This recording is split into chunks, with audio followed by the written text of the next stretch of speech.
Hello, my wonderful people. Good morning, good afternoon, good evening, good night, depending on your time zone or anytime you are coming across my platform, Linda's TV show. If it is your first time and you like what you are watching, kindly subscribe, put on your notification bell to all notification. In that way, you'll be able to know when we upload a new video. YouTube, I want to appreciate you for creating this wonderful platform for us to use to disseminate information. I always put a disclaimer that this platform, Linda's TV show, do not and will not promote violence, hate speech, misleading information, or what have you. We are here to educate, inform the members of the public about the happening, and also to remind YouTube that a call for self-determination is not a call for what? War.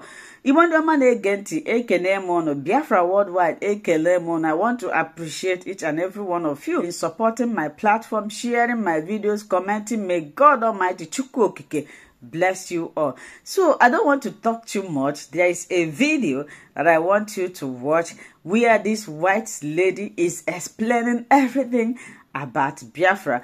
And yesterday, Ohaneze Ndigbo, they went to Tinubu like the way they always do. They like begging to seek for the release of Mazi Nnamdi Kanu. Video. I don't want to talk too much, and may God bless you. Talk about the situation in Nigeria and what is going on with Biafra independence. And listen, I'm not a politician. I have nothing to do with politics, okay? I'm just, I'm a rapper, musician, and a student. Okay, it's just that I take a lot of interest in this particular situation due to many reasons. One of those reasons is that my country, Poland, we also used to fight for our independence. We were tried to be destroyed. People tried to Germanize us. They tried to make us Russians.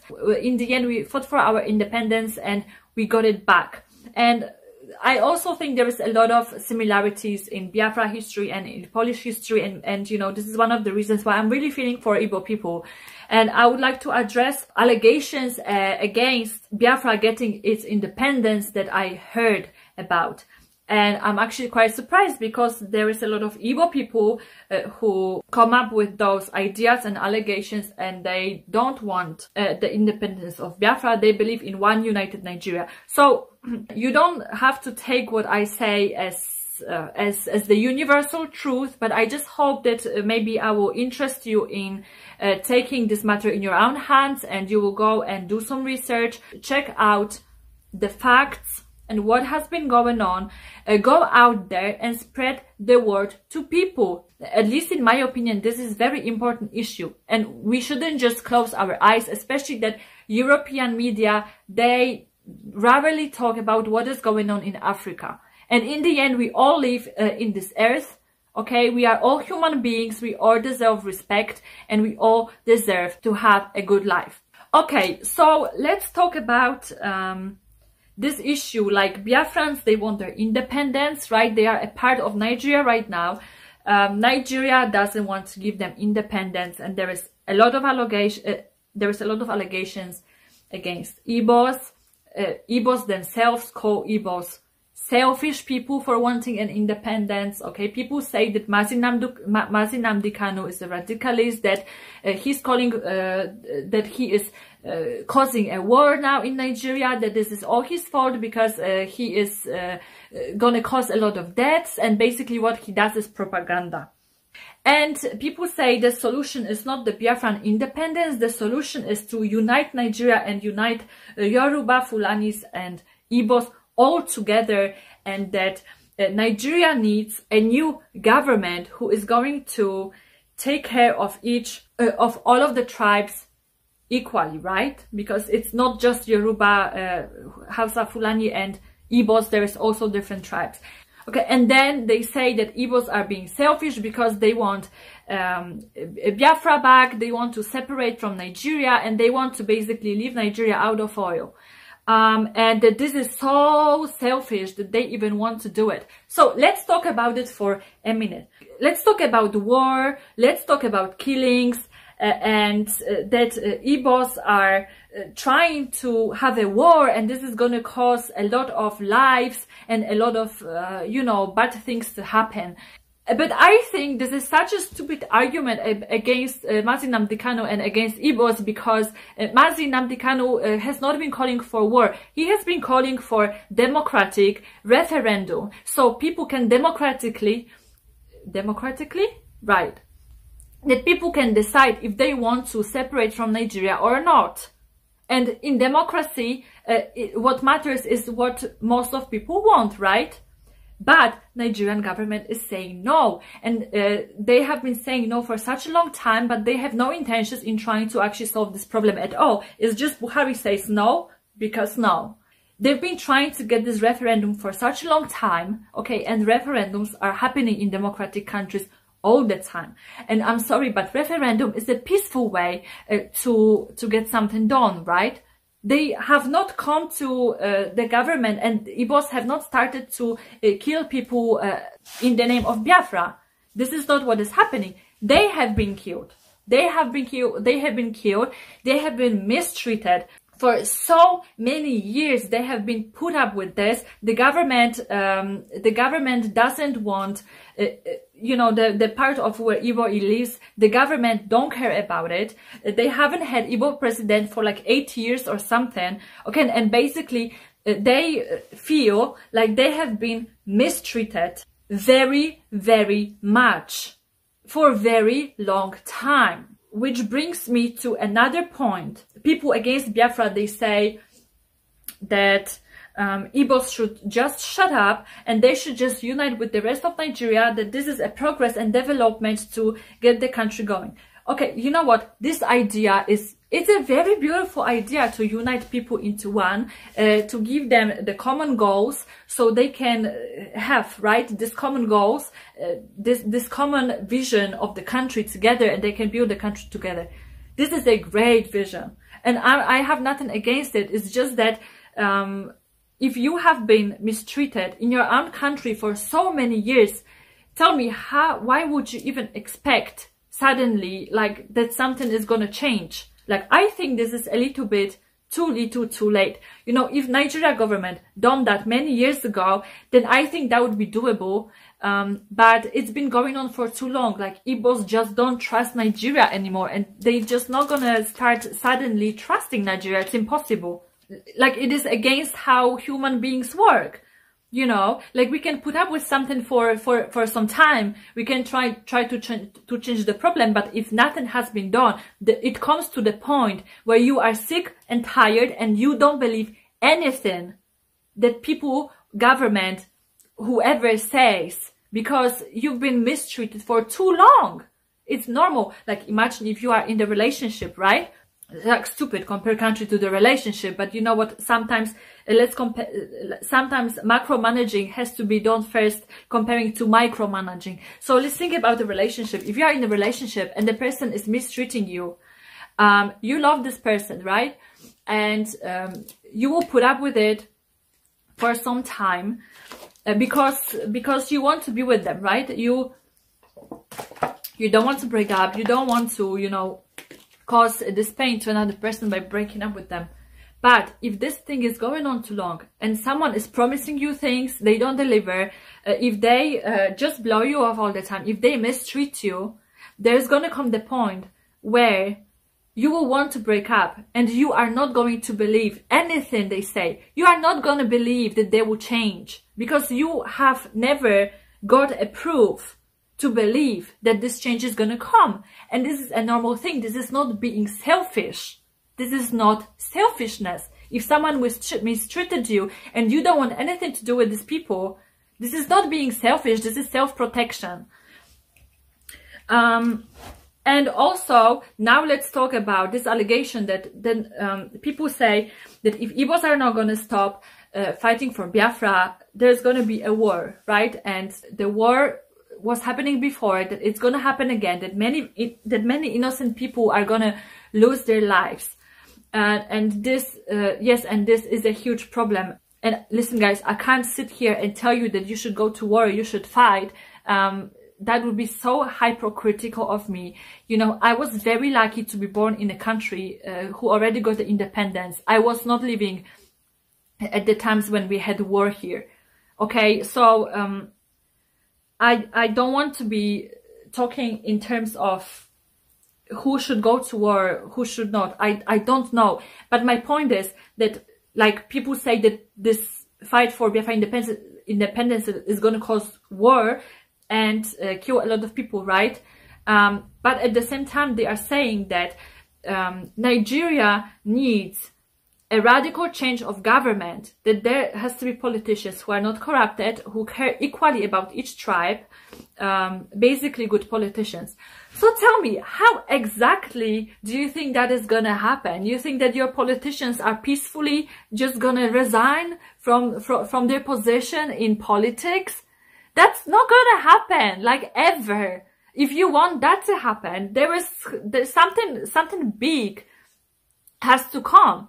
Like revolution, you know, revolution, you would need revolution for that to happen. And revolution is also going to cause a lot of people losing their life. So how else is it going to change? Like, seriously, think about it for a minute. You know, it's a great idea. Politicians should change. We should have politics who are not corrupted in any way. How are you going to do it? How? Plus, you have other countries involved in who is in the government, because they are paying those people as well. So you think this is just gonna happen peacefully and there's not gonna be war, nobody's gonna die? Okay, but let's go one step further, right? Let's assume that the government somehow changed. You have wonderful politics who actually care about Yoruba and Igbo and Fulani and other tribes equally, right? And that you know, finances are being divided equally, blah, blah, blah, all those things. Let's just assume that happened. Tell me, how long do you think that peace is gonna last?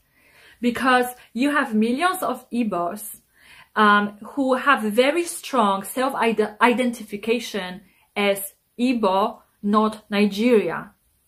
Okay, you can't just change how people feel. And we are not talking about 20 people. We are not even talking about thousands of people. We are talking about millions of people being in the country that they don't identify with.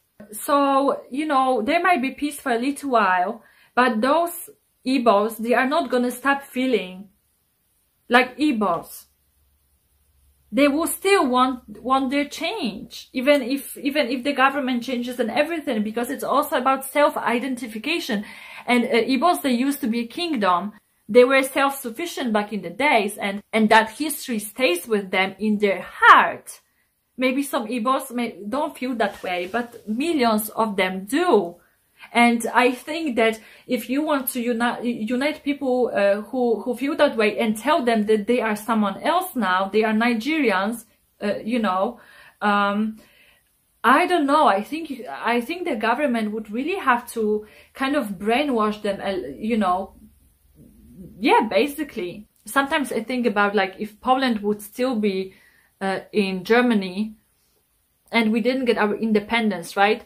And they would have to make us believe that we are Germans. You know, maybe, I don't know, maybe it is not such a big deal. Maybe it would be good to be a German person. But then I would have a very uncomfortable feeling knowing that my grandfathers, grandfathers, my ancestors were basically Polish and suddenly I'm German. Like, I think it is, you know, I think it is very psychological, and it's quite complicated how our brain works. But we really need this sense of who we are, because this is a very important base for our development and for our life. Maybe we don't think about it every day, but it's subconscious. So I'm not really sure how people who believe in one united Nigeria want to argument that, thinking in a long-term relations between Yoruba, Igbo, and Hausa Fulani. Especially that the history there has been so bloody, people can't just forget. People are not gonna forget. You may peace them, you know, you may calm them down for some time, but people are not gonna forget. People know who they are, and they want to be acknowledged. You can't change that. You would have to brainwash people, basically. And people say that that the attitude that Igbo people have towards Biafra, that this is, I think it's called tribalism, that they think like a tribe, not as a nation. Now, I don't think that's true either, because they used to be a nation. It's not like just a random tribe walking around Africa. They used to have their kingdom there. They had a territory, they have their government, they have their language, they have their culture, and it was taken away from them. It was taken away from them, and they have been mistreated for many years. And now let's talk about real quick about Mazi Nnamdi Kanu, right? He is calling for the democratic referendum. He is not calling for war. Right now they are talking about the war because it has been self-defense. Like, how do you imagine people being attacked, women and children being mistreated? Boko Haram is also coming and killing people for being Christians, and what, you just expect people to just put up with it? Why?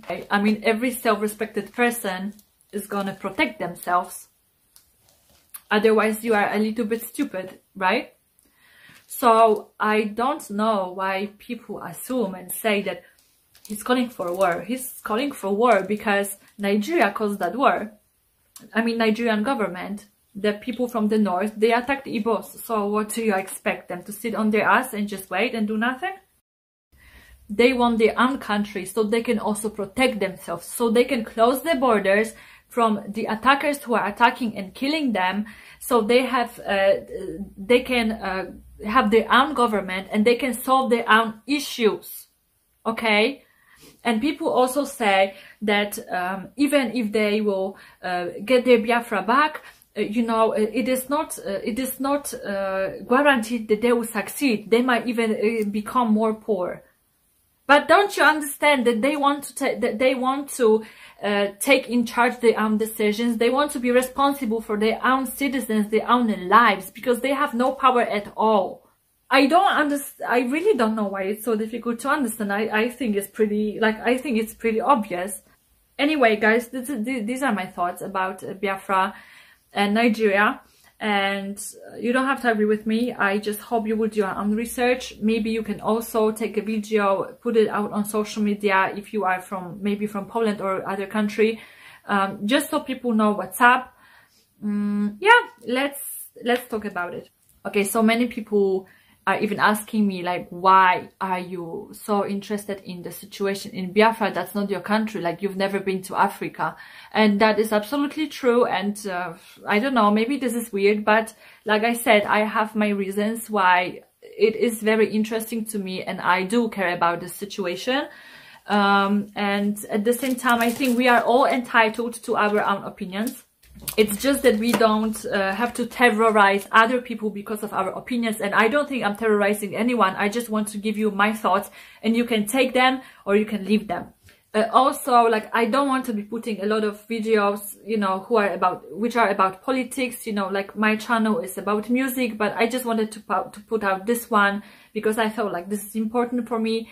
Nevertheless, I'm not going to be posting anything political anymore. It's just one-time thing. Thank you guys for listening. I hope I'm doing something good, and take care of yourself. Stay safe. Bye.